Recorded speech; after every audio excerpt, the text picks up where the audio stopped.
Hello students, welcome back to my channel. Educare tuition সেন্টারের পক্ষ থেকে সকল ছাত্রছাত্রীদের জানাই একান্তই আন্তরিক শুভেচ্ছা।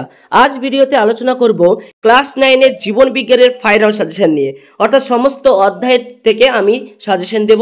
তো এই ভিডিওটি তোমাদের জন্য খুবই গুরুত্বপূর্ণ হতে চলেছে, তাই ভিডিওটিকে স্কিপ না করে প্রথম থেকে শেষ পর্যন্ত দেখতে থাকো। চলে যাচ্ছি মূল আলোচনায়। প্রথমেই আসছি জীবন বিজ্ঞানের প্রথম অধ্যায়, অর্থাৎ জীবন ও তার বৈচিত্র্য চ্যাপ্টার থেকে যে সমস্ত প্রশ্নগুলো 2 নম্বরের জন্য গুরুত্বপূর্ণ সেগুলো একবার দেখে নাও। 1 নম্বর, জীবনের দুটি প্রধান বৈশিষ্ট্য লেখো। 2 নম্বর, বিবর্তন কি। 3 নম্বর, দ্বিপদ নামকরণ বলতে কি বোঝো। নেক্সট কোশ্চেন, আইসিবিএন এবং আইসিজেডএন এর সম্পূর্ণ নাম লেখো। জীববৈচিত্র্য কাকে বলে, প্রকরণ কি, ট্যাক্সোনমি বা শ্রেণীবিন্যাস বিদ্যা কাকে বলে, শ্রেণীবিন্যাসের এককগুলি অর্থাৎ পর্ব, বর্গ, গোত্র কি কি। চলে যাব এই অধ্যায়ে 3 নম্বরের জন্য গুরুত্বপূর্ণ প্রশ্নাবলীতে। 1 নম্বর প্রশ্ন, জীবের প্রধান বৈশিষ্ট্যগুলি সংক্ষেপে ব্যাখ্যা করো। 2 নম্বর প্রশ্ন, শ্রেণীবিন্যাসের প্রয়োজনীয়তা বা উদ্দেশ্য আলোচনা করো। 3 নম্বর প্রশ্ন, 5 রাজ্য শ্রেণীবিভাগের মূল ভিত্তি কি, উদাহরণ সহ রাজ্যগুলির নাম লেখো। 4 নম্বর প্রশ্ন, দ্বিপদ নামকরণের নিয়মাবলী সংক্ষেপে লেখো। নিচের প্রাণীগুলি পর্ব বা শ্রেণীগত বৈশিষ্ট্য লেখো, যেমন মাছ, তারা মাছ, ফিতাকৃমি, আরশোলা। এই অধ্যায়ের 5 নম্বরের জন্য গুরুত্বপূর্ণ প্রশ্নগুলি হলো 5 রাজ্য শ্রেণীবিভাগ সারণীর সাহায্যে আলোচনা করো এবং প্রতিটি রাজ্যের 2টি করে বৈশিষ্ট্য ও উদাহরণ দাও।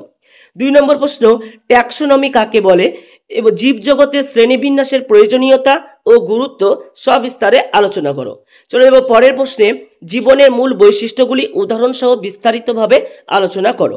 তো এই প্রশ্নগুলো তোমরা যদি ভালোভাবে পড়ে যাও তাহলে তোমরা এখান থেকে আসা সব প্রশ্নের উত্তর মোটামুটি দিতে পারবে। চলে যাব পরের অধ্যায়, দ্বিতীয় অধ্যায়, অর্থাৎ জীবন সংগঠনের স্তর। এই চ্যাপ্টার থেকে 2 নম্বরের গুরুত্বপূর্ণ প্রশ্নাবলী। 1 নম্বর, জৈব অণু ও অজৈব অণু কাকে বলে, ক্ষুদ্র জৈব অণু ও বৃহৎ জৈব অণু কাকে বলে, কার্বোহাইড্রেটের 2টি কাজ লেখো, প্রোটিনের 2টি কাজ লেখো, ফ্যাট বা লিপিডের 2টি কাজ লেখো, নিউক্লিক অ্যাসিডের 2টি প্রধান উপাদান বা কাজ উল্লেখ করো, এনজাইম বা উৎসেচক কাকে বলে, এটিপিকে কেন এনার্জি কারেন্সি বলা হয়, জীবদেহে জলের 2টি ভূমিকা লেখো। এই অধ্যায়ে 3 নম্বরের জন্য গুরুত্বপূর্ণ প্রশ্নাবলী।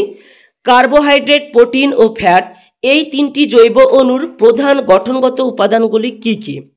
2 নম্বর, প্রোটিন ও ফ্যাটের মধ্যে পার্থক্য আলোচনা করো। 3 নম্বর, মানবদেহে উৎসেচকের 3টি প্রধান কাজ আলোচনা করো। 4 নম্বর প্রশ্ন, জৈব অণু ও অজৈব অণুর মধ্যে পার্থক্য কি। 5 নম্বর প্রশ্ন, অজৈব উপাদান হিসাবে ক্যালসিয়াম ও সোডিয়ামের কাজ লেখো। চলে যাব এই অধ্যায়ের 5 নম্বরের জন্য গুরুত্বপূর্ণ প্রশ্নাবলীতে। 1 নম্বর প্রশ্ন, কার্বোহাইড্রেট, প্রোটিন ও ফ্যাটের উৎস, গঠনগত একক ও কাজ সারণীর সাহায্যে আলোচনা করো। 2 নম্বর প্রশ্ন, নিউক্লিক অ্যাসিডের প্রকারভেদ, এদের গুরুত্ব এবং মানবদেহে জলের ভূমিকা আলোচনা করো। জীব সংগঠনের বিভিন্ন স্তরগুলি উদাহরণ সহ বর্ণনা করো। চলে যাব পরের অধ্যায়, জৈবনিক প্রক্রিয়া। তো এই চ্যাপ্টার থেকে যে সমস্ত প্রশ্নগুলো এবারে পরীক্ষার জন্য খুবই গুরুত্বপূর্ণ সেগুলো দেখে নাও। 2 নম্বরের জন্য গুরুত্বপূর্ণ প্রশ্নাবলী। 1 নম্বর, জৈবনিক প্রক্রিয়া কি, পরিপাক কাকে বলে, সালোক সংশ্লেষের প্রধান স্থান কোনটি, গ্লুকোজের সংকেত লেখো। ব্যাপন ও অভিস্রবণ কি, সালোক সংশ্লেষে উৎপন্ন 2টি প্রধান পদার্থ কি কি। রেশম মতে লালা গ্রন্থি থেকে নিঃসৃত 2টি উৎসেচকের নাম লেখো। সবাত শোষণ ও অবাত শোষণের 1টি করে উদাহরণ দাও। তো এই অধ্যায় থেকে 3 নম্বরের জন্য গুরুত্বপূর্ণ প্রশ্নাবলী। সালোক সংশ্লেষের আলোক ও অন্ধকার দশার মধ্যে পার্থক্যগুলো কি কি, শ্বসনের গুরুত্ব আলোচনা করো, উদ্ভিদের বাষ্পমোচনের 3টি গুরুত্ব আলোচনা করো, পরিপাক তন্ত্রের 2টি কাজ আলোচনা করো, সবাত শোষণ আর অবাত শোষণের মধ্যে পার্থক্য কি। চলে যাব এই অধ্যায়ের 5 নম্বরের জন্য গুরুত্বপূর্ণ প্রশ্নাবলীতে। 1 নম্বর প্রশ্ন, সালোক সংশ্লেষ কাকে বলে, এটি আলোক পর্যায় ও অন্ধকার পর্যায় এই 2টি দশায় কিভাবে সম্পন্ন হয় তা আলোচনা করো। 2 নম্বর প্রশ্ন, উদ্ভিদ দেহে বাষ্পমোচনের প্রক্রিয়া ও এর প্রভাব সবিস্তারে আলোচনা করো। শ্বসন কাকে বলে, শ্বসনের প্রধান পর্যায়গুলি সংক্ষেপে বর্ণনা করো। চলে যাব পরের অধ্যায়, অর্থাৎ জীববিদ্যা ও মানব কল্যাণ থেকে যে সমস্ত প্রশ্নগুলো গুরুত্বপূর্ণ তার সাজেশন নিয়ে। 2 নম্বরের জন্য গুরুত্বপূর্ণ প্রশ্নাবলী। 1 নম্বর, রোগ কাকে বলে। 2 নম্বর, রোগের 2টি কারণ উল্লেখ করো। পরের প্রশ্ন, অনাক্রম্যতা কি। 4 নম্বর প্রশ্ন অ্যান্টিজেন ও অ্যান্টিবডি কাকে বলে? 5 নম্বর প্রশ্ন টিকাকরণের গুরুত্ব কি? 6 নম্বর ইমিউনোসাপ্রেসেন্ট কি? অ্যালার্জি কাকে বলে? হু ও ইউনিসেফ অর্থাৎ WHO ও UNICEF এর সম্পূর্ণ নাম লেখো এবং একটি করে কাজ বলো। জীবাণুবাহী বাহক বলতে কি বোঝো? উদাহরণ দাও। এই অধ্যায়ে 3 নম্বরের জন্য গুরুত্বপূর্ণ প্রশ্নাবলী। অ্যান্টিজেন ও অ্যান্টিবডির মধ্যে পার্থক্য লেখো। স্বাস্থ্য ও রোগের মধ্যে সম্পর্ক সংক্ষেপে আলোচনা করো। অর্জিত অনাক্রম্যতার দুটি বৈশিষ্ট্য আলোচনা করো। ম্যালেরিয়া বা ডেঙ্গু রোগের কারণ, লক্ষণ ও প্রতিকার সংক্ষেপে লেখো।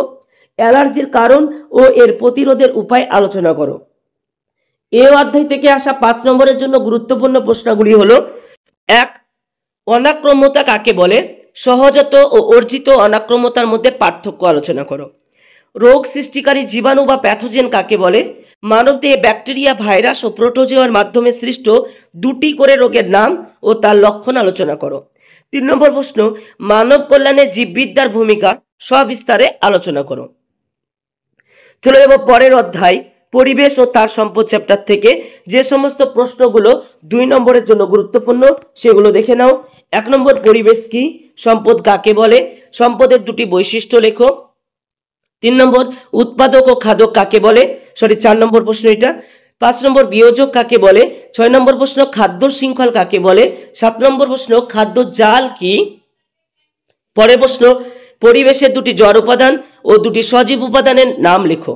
জৈব ভূ রাসায়নিক চক্র বলতে কি বোঝো? চলে যাব এই অধ্যায়ের 3 নম্বরের জন্য গুরুত্বপূর্ণ প্রশ্নাবলীতে। 1 নম্বর খাদ্য শৃঙ্খল ও খাদ্য জলের মধ্যে পার্থক্য আলোচনা করো। 2 নম্বর জল সংরক্ষণের 3টি প্রয়োজনীয়তা আলোচনা করো। 3 নম্বর প্রশ্ন জীবমণ্ডল কাকে বলে?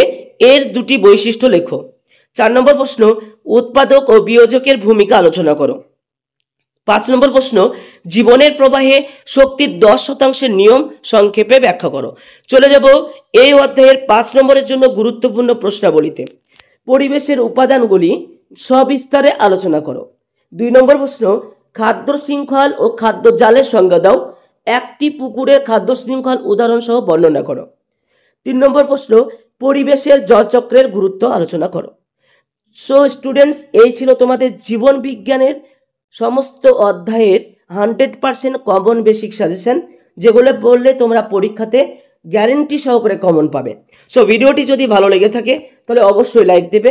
আর এখনো পর্যন্ত যারা আমার এই চ্যানেলটিকে সাবস্ক্রাইব করোনি তারা প্লিজ চ্যানেলটিকে সাবস্ক্রাইব করে পাশে থাকা বেল আইকনে ক্লিক করে রাখো, যাতে নোটিফিকেশনগুলো সবার আগে তোমার কাছে পৌঁছে যায়। ধন্যবাদ। আসছি পরের ভিডিও নিয়ে।